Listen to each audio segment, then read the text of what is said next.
Voice of good news 24 থেকে আমি মোফাজ্জল হোসেন বলছি। আজকের দেশের তাপমাত্রা, তীব্র তাপমাত্রা নিয়ে পাশাপাশি কিছু কথা নিয়ে আপনাদের কাছে কিছু মত বিনিময় করব।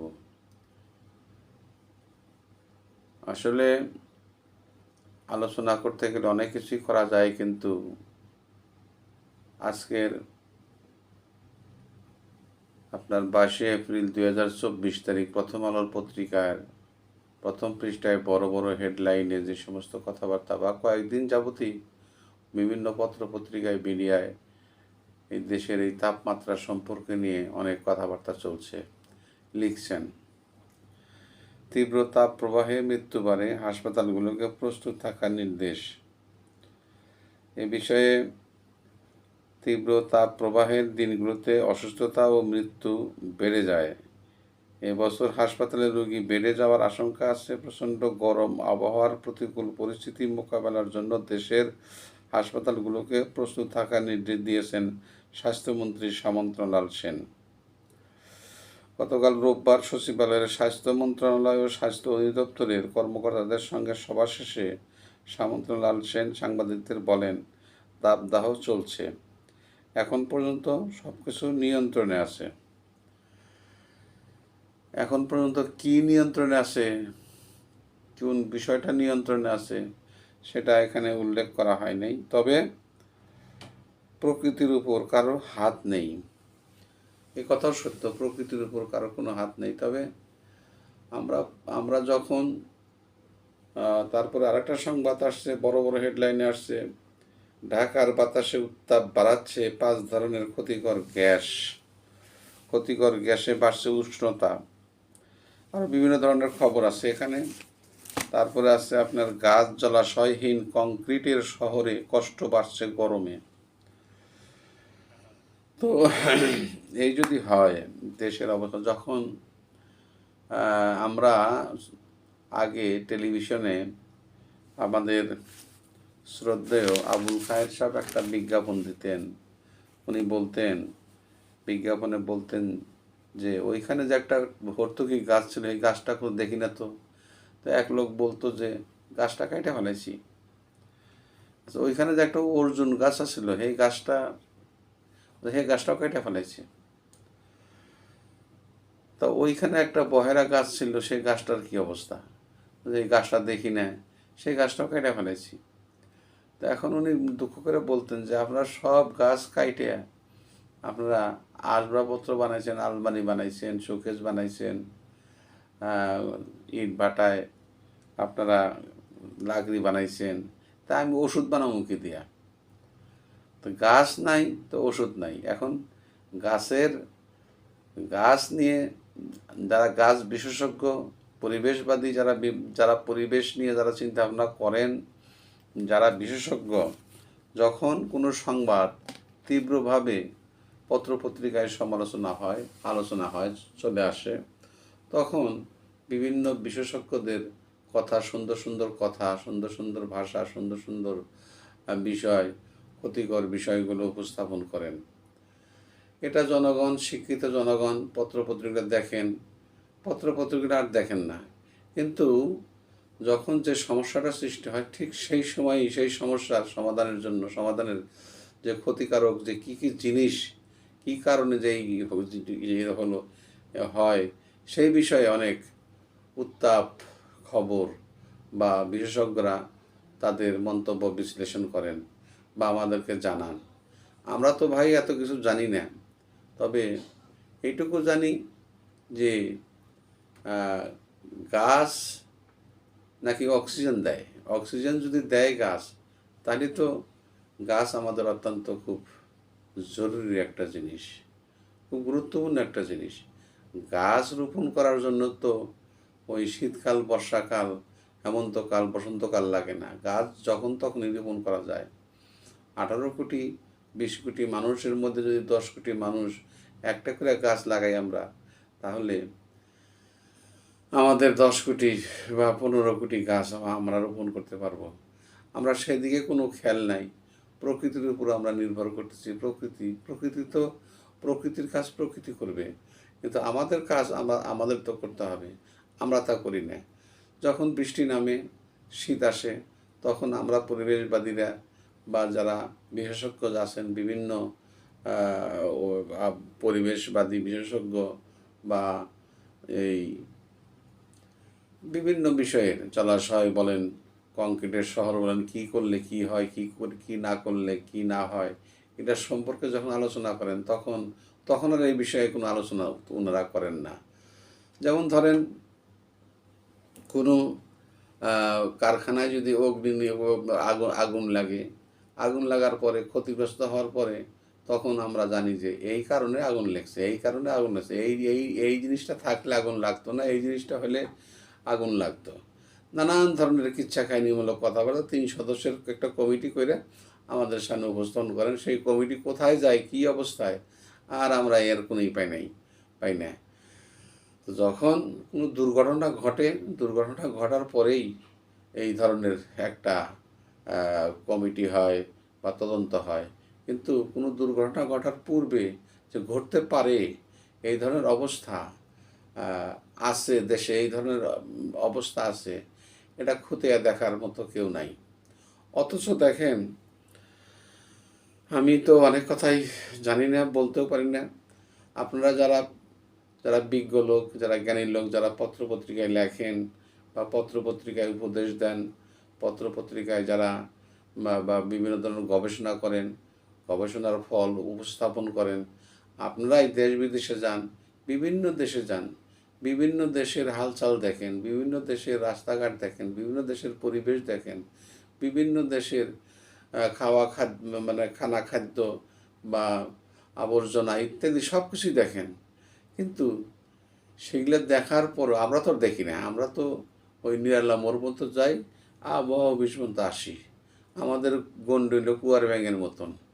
কিন্তু আপনারা যারা বিজ্ঞ লোক, আপনারা সব কিছুই দেখেন, জানেন, দেশ বিদেশ ঘুরেন, তো এই সমস্ত দেশে ঘোরার ফলে আপনার দেশে এগুলাকে বাস্তবায়ন করেন না কেন? আমার প্রশ্ন হলো এই জায়গায় যে যখন কোনো ঘটনা ঘটবে তখনই আমাদের সব কিছুই আমরা উজাড় করে দেই, এই কারণে আমাদের এটা হয় নাই, এই কারণে আমাদের এটা হয় নাই।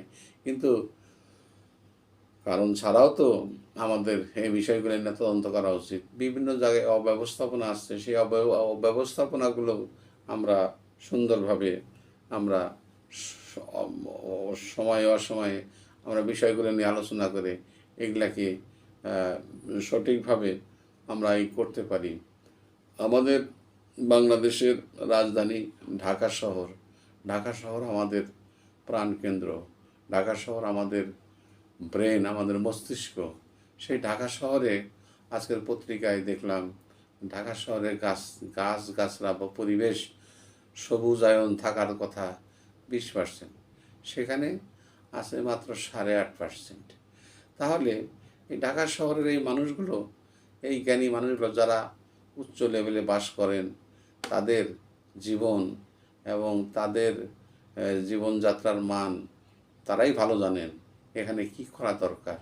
তারপরে আমরা যারা মফস্বল শহরে থাকি, জেলা শহরে অবস্থান করি, এই জেলা শহরে প্রচুর গাছ ছিল, এখন কোনো গাছ নাই, গাছগাছরা নাই, গাছগাছরা সব কেটে ফেলে সেখানে বড় বড় দালান কোঠা নির্মাণ করা হয়েছে। জলাশয়গুলো ভরে সেখানে বড় বড় দালান কোঠা নির্মাণ করা হচ্ছে। কিন্তু এরও তো একটা বিধিবিধান আছে, এরও তো একটা নিয়মকানুন আছে, কিভাবে কি করলে কি হয়। এই বিষয়গুলো তো সাধারণ পাবলিক জানে না। এই বিষয়গুলো আপনারা জানেন, আপনারা এই বিষয়গুলোকে আপনার সামনে আনবেন।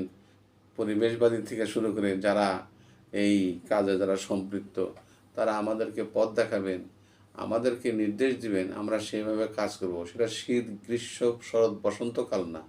আমাদের দেশের এই ধরনের সমস্যা চিরকালই। অতিবৃষ্টি হলেও কী কারণে অতিবৃষ্টি হচ্ছে সেটারও একটা বিষয় আছে। এখন তীব্র তাপদাহ, মানুষের জীবন অতিষ্ঠ হয়ে গেছে। এখন তো মানুষ একটা গাছের ছায়ায় আশ্রয় নিবে, সেই আশ্রয় নেওয়ার অত কোনো পরিবেশ এখন নেই। মানুষের জীবন এখন অতিষ্ঠ হয়ে গেছে, গরমে অতিষ্ঠ হয়ে গেছে। সরকার এই ক্ষেত্রে কি করবে? এখানে আমাদের মাননীয় স্বাস্থ্যমন্ত্রী যে কথাটা বলছেন যে প্রকৃতির উপর কারো হাত নেই। এখন যাদের হাসপাতালে ভর্তি করার দরকার নেই তাদের যেন ভর্তি করা না হয়। তিনি আরও বলেন, পরিস্থিতি বুঝে শিক্ষা প্রতিষ্ঠানের ছুটি বাড়ানো যেতে পারে। বুঝলাম, কারণ আমরা বাচ্চাদের ঝুঁকির মধ্যে ফেলবো না। আমরা বাচ্চাদের ঝুঁকির মধ্যে ফেলবো না, এটা কথা ঠিক আছে, কিন্তু বাচ্চারা অলরেডি ঝুঁকির মধ্যে পড়ে গেছে। এখান থেকে আমাদের উদ্ধার করার কি আছে? তারপরে উষ্ণতায় অসুস্থতা চিকিৎসার নির্দেশিকা তৈরি করছে স্বাস্থ্য অধিদপ্তর। তো এই যে আজকে স্বাস্থ্য অধিদপ্তর নির্দেশিকা তৈরি করছে, এটা আমাদের আমাদের কাজ পর্যন্ত আসতে কত সময় লাগবে? তখন তো দেখা যাবে যে অতিবৃষ্টি শুরু হয়ে গেছে, তখন এটা নাও আসতে পারে। যাই হোক, ইউনিসেফের সহায়তায় তৈরি করা এই নির্দেশিকা বলছে গরম আবহাওয়া ও তাপ প্রবাহের কারণে মানুষের রোগগ্রস্ততা ও মৃত্যু বাড়ে। অন্তঃসত্ত্বা নারীর গর্ভের ক্ষতি হয়, মানসিক চাপ বাড়ে, কায়িক পরিশ্রমের ক্ষমতা কমে যায় এবং পেশাগত স্বাস্থ্য ঝুঁকি বাড়ে। এই নির্দেশিকাতে বলা হয়েছে তাপ প্রবাহের দিনগুলোতে দেশে মৃত্যুর সংখ্যা বেড়ে যায়। তো এই যে আশঙ্কাজনক একটা সংবাদ, এই সংবাদটুকু জানি না আমাদের আমাদের কর্তৃপক্ষ, আমাদের দেশের কর্তা ব্যক্তিরা কি ব্যবস্থা নেবেন, বা বৃষ্টি নামলে তো আর হয়তো, যেমন মনে করেন যে আজকের এই পত্রিকার এই বিশাল নিউজ, বড় বড় হেডলাইনের প্রথম পেজে খবর বেরিয়েছে ঢাকা শহরের মানে গাছ জলাশয়হীন কংক্রিটের শহরে কষ্ট বাড়ছে গরমে। কংক্রিটের শহর, ঢাকার শহর এখন চেনা যায় না। ঢাকা শহরকে একটা একটা জাদুর শহর বলে মনে হয়, কিন্তু সেখানে গাছগাছটার সেরকম কোনো সবুজায়নের সেরকম কোনো সমারোহ আমরা দেখতে পাই না। যাই হোক, আমরা মফস্বল শহরে থাকি, মফস্বল শহরেও হাই রাইজ বিল্ডিং, দালান কোঠা এমনভাবে নির্মিত হয়েছে যেখানে গাছগাছার পরিপূর্ণতা ছিল সেখানে গাছগাছরা আর নাই, শুধু দালান আর দালান, দালান আর দালান।